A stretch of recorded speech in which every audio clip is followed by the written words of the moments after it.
All right, welcome to my patch 9.12 rundown. So, like clockwork, you're back here with me again, and we're going to be talking about the newest patch for League of Legends. Last patch I talked about how I really wanted to see nerfs to SYLAS, RYZE, and the colleagues. I thought they were pretty oppressive mid laners. We saw small nerfs to them then. I'm not really sure what to expect now. I think the current state of the game is that bot lane is very powerful, and some people are starting to look at supports as having more power than intended, more so than usual. Because I keep seeing quotes from like both top streamers and like a lot of people saying like better bot wins, and it's really interesting when I think about that, because I always think mid and jungle are the most important roles in solo queue, but maybe recently that's might have changed. So I'm not sure if Riot recognizes that or they're looking to nerf support in any way. But I'm pretty open-ended on what I want to see for this patch. There are a couple strong champions out there, like the same three mid laners as I said from last week. I think Sedge is probably a little too strong now too. And I'm kind of interested to see how Riot approaches this patch, because we're kind of in the patch cycle where we're starting the LCS professional season on. I want them to still be kind of aggressive in changing it, but last patch was a pretty big letdown in terms of high elo balance, so I'm hoping this patch is better than last patch. Let's keep going. I'm particularly excited about the patch because my friend will finally stop going on and on about rework Mordekaiser. Oh, Mordekaiser's back. In this patch we have RYZE's 6th or 7th rework. They reworked him again? Okay. Overall nerfs to SYLAS. Okay, great. Another round of ARAM balance changes for Howling Abyss. Nothing to do with me. I don't play much ARAM. Let's keep it going. They have cosmic skins and the Mordekaiser rework. Got it. Last week we introduced a champion balance framework, a source for all players to hold the balance team accountable while we approach buffing, nerfing champions and patch basis. Moving forward, we'll be referencing principles, thresholds, and specific items from the post when explaining the changes to the patch notes. For more information details, you can find the full champion balance framework here. And I've already looked at about it. They talk about how they balance around top end, bottom end play, elite play, professional play. Sure, it's just something that people can look at to be like, Riot Games, like this thing is a problem because it challenges a couple of your areas where you think we should nerf champions or buff champions, and then Riot can say yes or no. It's fine. It's some sort of framework. I get it. I understand. Mordekaiser, we talked a little bit about him before. We're gonna chill with him and we're gonna move on to the actual patch notes. Maybe I might come back to him. RYZE, so his 6th or 7th rework, I did think RYZE is too powerful. RYZE has always been a problematic champion to rework. The main reason is because RYZE's inherent kit is impossible to balance, usually at a top level. So what they usually want with RYZE, they want a machine gunning a champion that has flat CDR built inside the kit that also scales off scaling CDR. So he scales super well with CDR items. He scales super well with mana. He's one of the only few people that can scale with mana usually. And on top of that, he tends to be ultra mobile and have really good defensive utility in terms of like shields or something else. And so RYZE has just been a stupidly problematic champion since release, and his current iteration is no different. So when RYZE plays optimally, he covers his weaknesses incredibly well. He benefits highly from a coordinated team. Cool. They're removing his shield. Okay. His W is a slow. Wow. His gank targets. Okay. His E auto bounces. Okay, they've nerfed his base mana by 100. What? That's so much early. His Q has 5 ranks. It does 80 at base 1. Okay. The extra spell damage bonus will be based on Realm Warp's rank. So you want to be maxing. Okay. You still get move speed from your Q when you pop. Okay. W ratio is buffed by 3% more bonus mana. They ended up decreasing the mana cost of the W.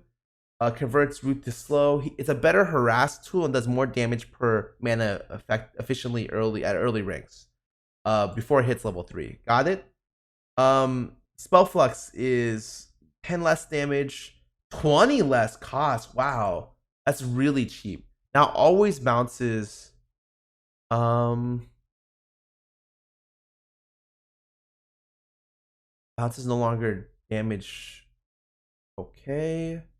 Realm rank goes up. Overload damage goes up with realm rank.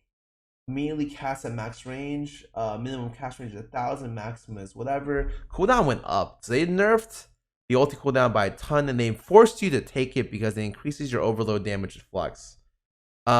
Okay. So, looking over this stuff, the first thing I think of is he did get nerfed early game, but he is easier to play now for sure. Guaranteeing ETH spellflux bounce is actually pretty wild.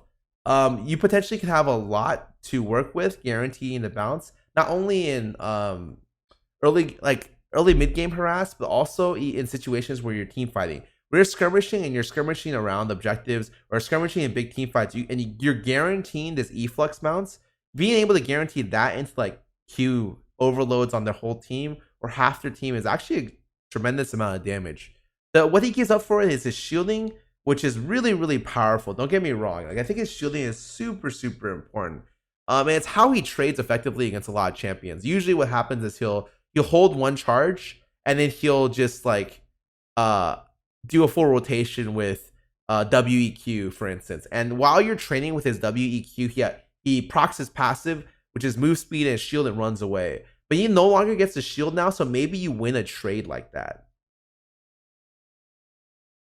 The bounce range, I'm being told, is heavily reduced, which is pretty interesting.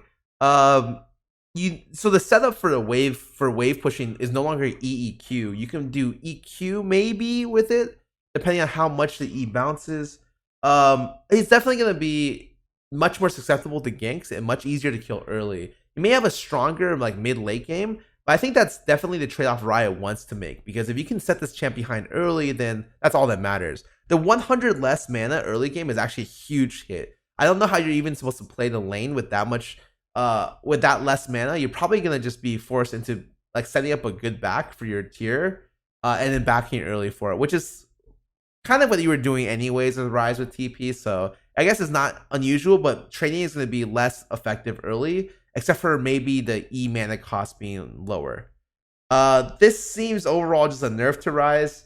Okay, so honestly, I just don't like seeing RYZE because I think he's really oppressive and super OP. This may make him just a lot weaker. Maybe I can't really tell how much bonus mana matters in terms of his W ratio and how much the W mana or an E mana help him early mid to be able to go through his I guess weakest point. I would say he probably more than likely got weaker, and I'm okay with that just because I want to see a rotating meta away from RYZE. But if you're a RYZE main, I'm sorry.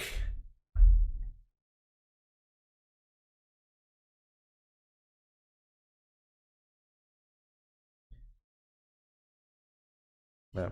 Even his normal rotation, you used to be able to do WEQ. Since W now slows, you're not guaranteed the EQ anymore, especially if for some reason like he just shifts away, right? Before anything else happens. So you're giving enemies much more time to be able to react. And you're forcing the EW when you're looking to do damage or looking to set up ganks, which before you can maybe even set up without that. All right. Generally speaking, it looks like he has a little less flexibility than he did before. Maybe a little bit more options with spell flux in large AoE fights, but mainly looks like it's gonna nerf the champion quite a bit. All right, cool. Let's keep going. SYLAS, passive now stores up to 2, charges base damage increased, AoE less damage. Holy shit, they reworked this champion too? Okay. So now his E has charges. What does that mean? It deals 70% less damage to minions? Oh my god. They really don't want him to wave clear. Okay. So he does less damage on his Q by a lot. They nerfed his base and his scaling by 0.2. Less detonation range. They nerfed they buffed his Kingslayer by 10 with 0.1 AP. They made it so his shield doesn't work unless you hit with the E. And they nerfed the cooldown of it late by 4 seconds. Holy shit. Okay, so if you're playing SYLAS, the standard SYLAS play is the max Q first, and then once you get to like 9 plus CDR, he becomes super powerful. You're able to just chain abilities nonstop. The biggest difference now is like how you get this to 9 and 7 before was that you were just like spamming your Q on the backline, and starting from level 7, you Q backline, potentially hit the other person, and you can like E into the backline, auto passive proc, clear the backline in one go, and just be able to shove and be constantly on the move. This is actually maybe the most important thing. The fact that they're nerfing his ability to wave clear is really, really bad, because it means that he's forced to chain lash the wave twice to clear backline. And that's a long time to wait, especially early before you get CDR, both off items and off the inherent levels in the ability. So like generally speaking, he's just weaker overall in every possible way, except for when doing damage to enemy champions when there's no creep wave around, right? Yeah, he just got hit with a big nerf. All right, like it's pretty nuts. Like he got slapped up, so he's definitely gonna be a lot harder to play. Originally, I remember I think I was reading Chase Shako made a comment about this champion, about how SYLAS is super overloaded. It was a lot of whining, I'm gonna be honest. But he did say one thing that was really interesting. He said that he thought that SYLAS would be easier to play around if his E stun didn't knock up to proc Aftershock. And I was told that Electrocute and Conquer have like potentially higher win rates, but I thought that'd be an interesting way to nerf this champion. In the sense that like he's not given like such a free laning phase, or he has to react better to ganks to be able to live them without Aftershock. Because if you're playing a SYLAS who takes a lot of Conquer or a lot of Electrocute, like that's really, really risky. If I'm the jungler, like, and I gank you, or if I'm the SYLAS and I die to a jungler, like it feels super bad if I get camped afterwards. So I thought that would be something that they may look into for nerfing, but instead they just decided to slap up his wave clear pretty silly and make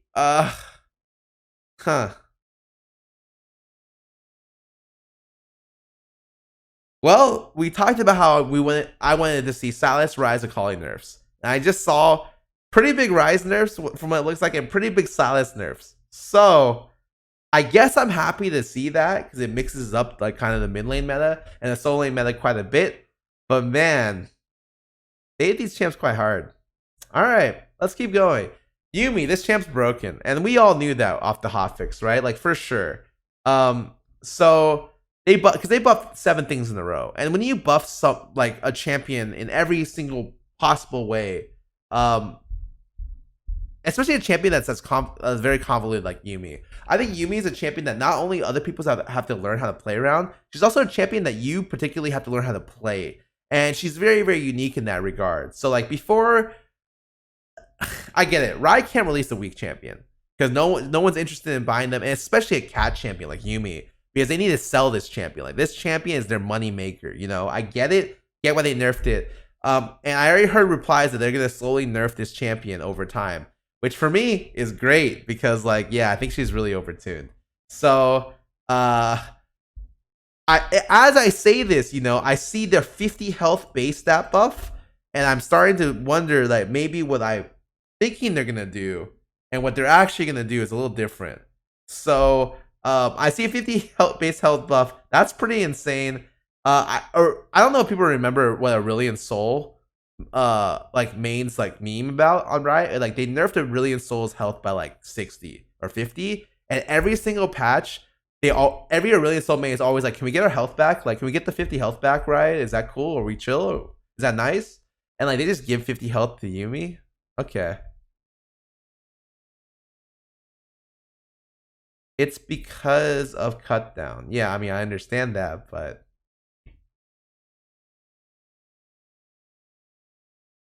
let's keep going. Enemies now getting assist on Yuumi when damaging ally. Oh my god. Wait. That doesn't matter. Shared adaptive force is flat adaptive force plus 5% less. Okay, quite a big nerf. Can be interrupted by any immobilizing CC. Okay, that's a pretty big nerf. Detach unintentionally. That's weird. No longer shows in spectator mode. Fix a bug. Okay.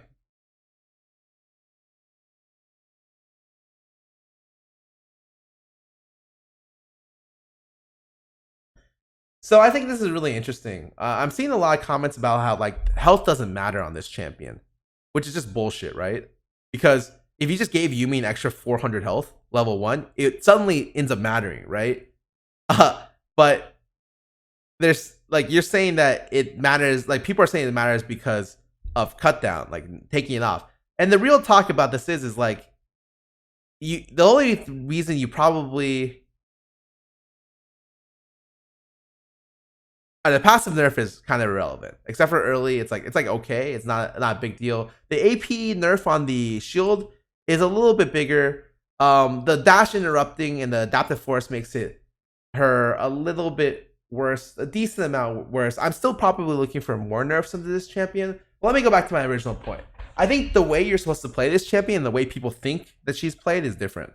So people think you play this like this champ has one of the highest skill ceilings in the game, and like her skill floor can be quite low if you don't want to optimize, in my opinion. Like you could literally AFK on this champion and like go use the restroom. So I mean, think what people think happens when Yuumi gets played is that her health could be 0 or 1, and it doesn't matter as long as she doesn't detach. But what you optimally should be doing with Yuumi is you should be detaching a lot, because especially early game, you're essentially giving up your auto attack, which is incredibly important for trades, and you're giving up the ability to be able to block skill shots. I think her having not to use cut down doesn't fucking matter. She's still going to be an extremely powerful champion. And they actually buffed her to try to remove her ability, the fact that she doesn't take cut down anymore, which I think is like kind of a strange way to work around that. I don't think I see enough nerfs on this champion to be happy enough. I think she probably deserves more nerfs. Yeah.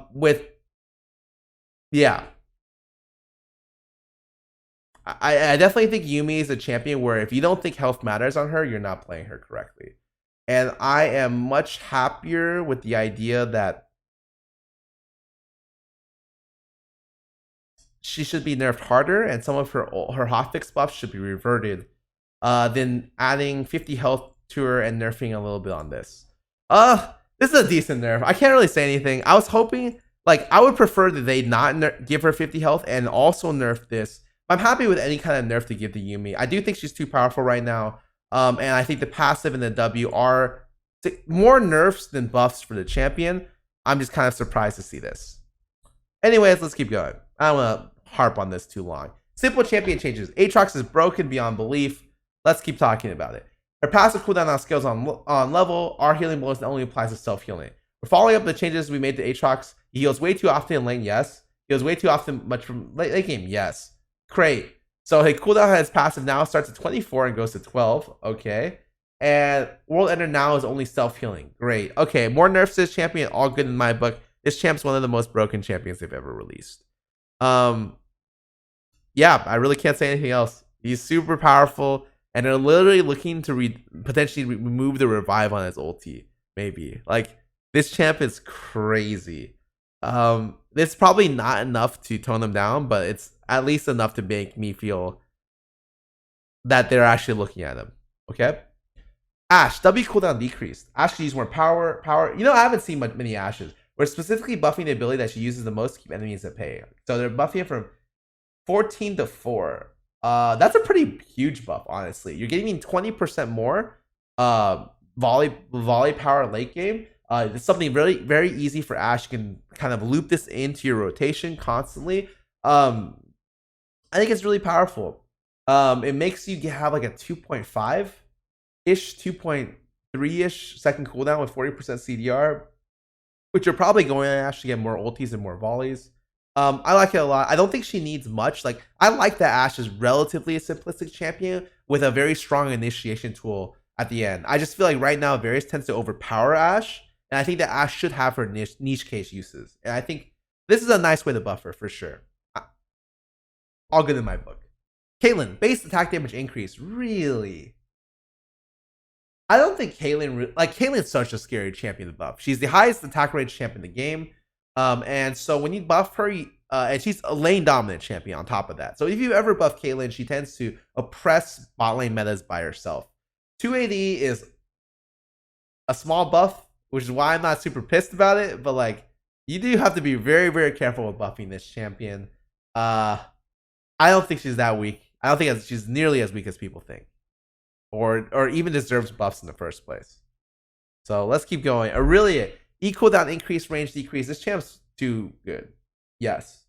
Well, due to her dominance in pro play, we're making Aurelia pay a higher cost if she fails to stun her enemy with Flawless Duet. Decreased range should also make it riskier for her to go all in. Okay. So her E is now 4 seconds longer and the range is shorter.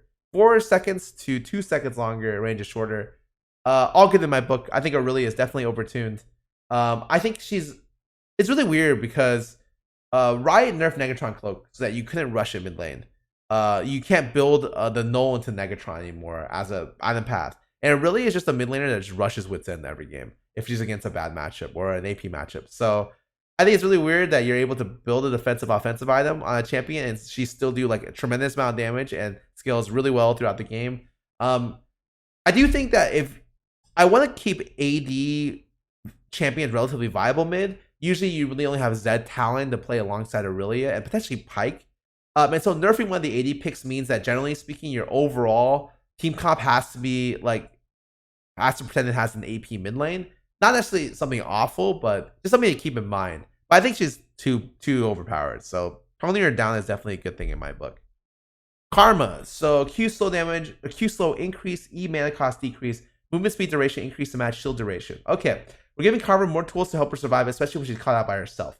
I don't necessarily think that should be the case because I think that's her weakness. So she gets 10% more slow on her Q, quite a bit.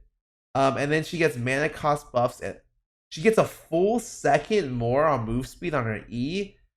Oh, I do think Karma is weak. Don't get me wrong. The way I see Karma is she's a lane dominant champion that doesn't scale very well outside of her Mantra E late game. So she's like a mid-early game champion that dominates that, and then outside of lane, she's less effective than other supports. And you know what? I don't necessarily think that's a bad thing. I think her having her niche is fine, but she is a little bit too weak at what she does. So instead, what happens? They end up buffing her Q and buffing her E here. She's definitely going to be powerful enough to be playable next patch. I don't know how much this contributes to like her strength, but definitely like the extra second on move speed for me is the biggest thing. It means that like her mid late game when she Mantra E's people as a solid initiation / disengage tool, and move speed is really hard to quantify, but it's very, very valuable.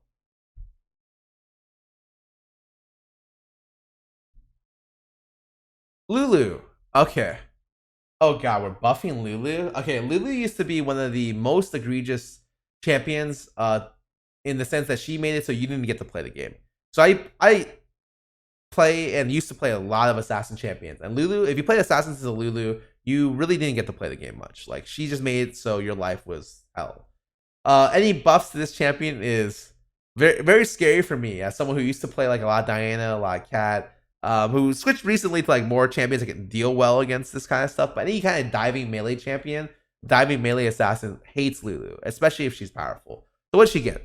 10 more on her shield, mana cost decreased by 20 early on her E, cleaned up the bolts, made her new purpley thing, cleaned the buff effects.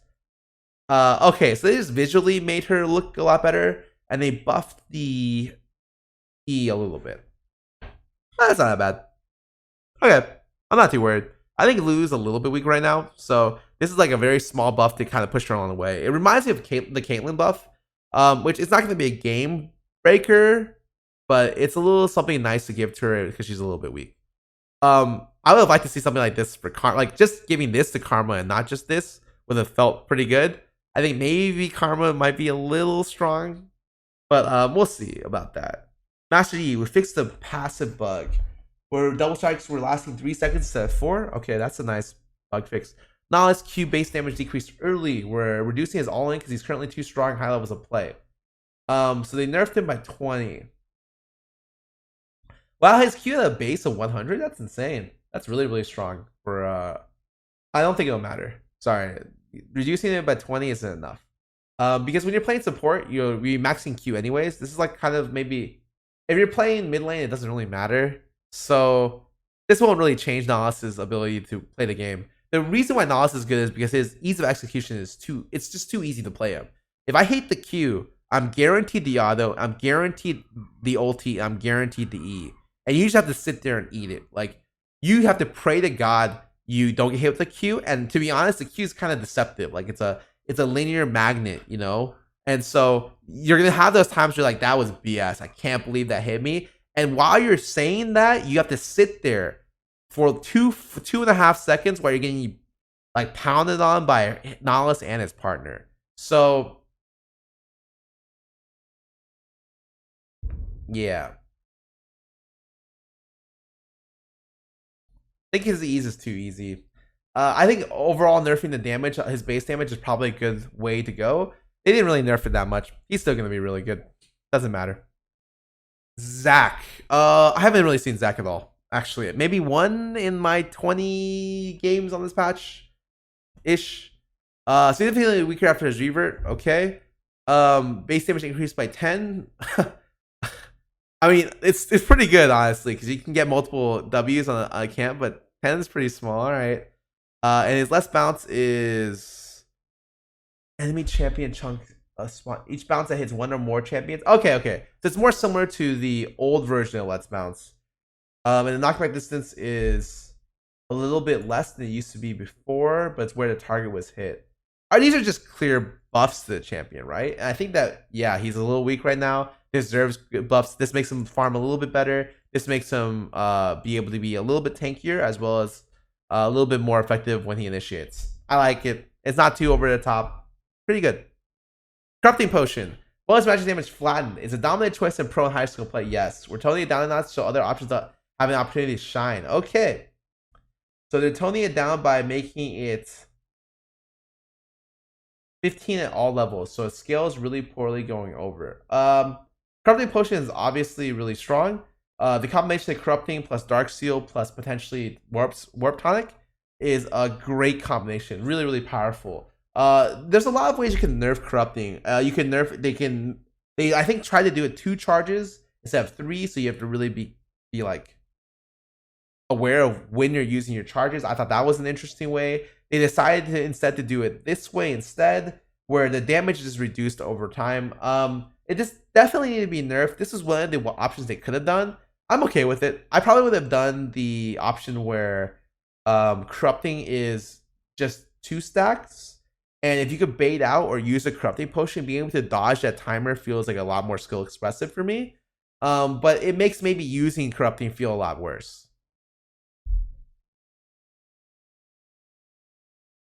I'm still going to buy it. I'm going to be honest with you guys. I'm still going to buy all the champions I buy it on right now. ARAM balance changes. I'm sorry. I don't really care about ARAM. And so I don't really play it. So me talking about something I don't play doesn't feel very correct. VSX effects on Amumu, Tryndamere, Ziggs. These are all nice to brushing up. Surrender box can move around properly. Yes. No longer reappears when the timer expired. Yes. Oh, these were super annoying. All right. I'm happy. Game changers there. Most important part of the patch. The Cosmic Shin, Dark Karma, Dark Shaco. Okay. So what did we get this patch? We did get nerfs to the really, really strong champions that I originally had problems with. We didn't get as big nerfs to Yuumi as I expected. We got nerfs to Aatrox. We got nerfs to Aurelia. We got nerfs to RYZE. We got nerfs to Yuumi. We got nerfs to SYLAS. Okay? So of the top tier champions, we actually saw a lot of them get nerfed this patch. Overall, I would say that's good. I like that. I like that a lot. They ended up buffing a lot of champions that I thought did need buffs. Lulu, Karma are examples of that. I'm not gonna talk about Caitlyn. Ashe was another example of that. And it, I just wish there were buffs for non-bot lane champions. Like, I know Karma could be solo lane, but really did feel like a lot of the buffs were bot lane focused and Zac, right? Was hoping to see buffs along other stuff, but I think maybe they're afraid to do that because the meta shifts a lot in solo lanes when the top tier is gone. So if you cut out RYZE and SYLAS, they're maybe not sure what really rises up to replace those things. And Aatrox, right? And Aurelia. So maybe just by nerfing that, they're just going to go ahead and wait to see what comes up. Overall, like, even though, like, I didn't come in with much expectations, I would say for the health of the game is better for sure after this patch. For RYZE players, you're probably not enjoying your life very much. Same with if you're a SYLAS player. But for the overall health of the game, I think it was a good buff. Or good patch, sorry. All right, we're good. This is clean, right? Let me go play some ads. We're good to go.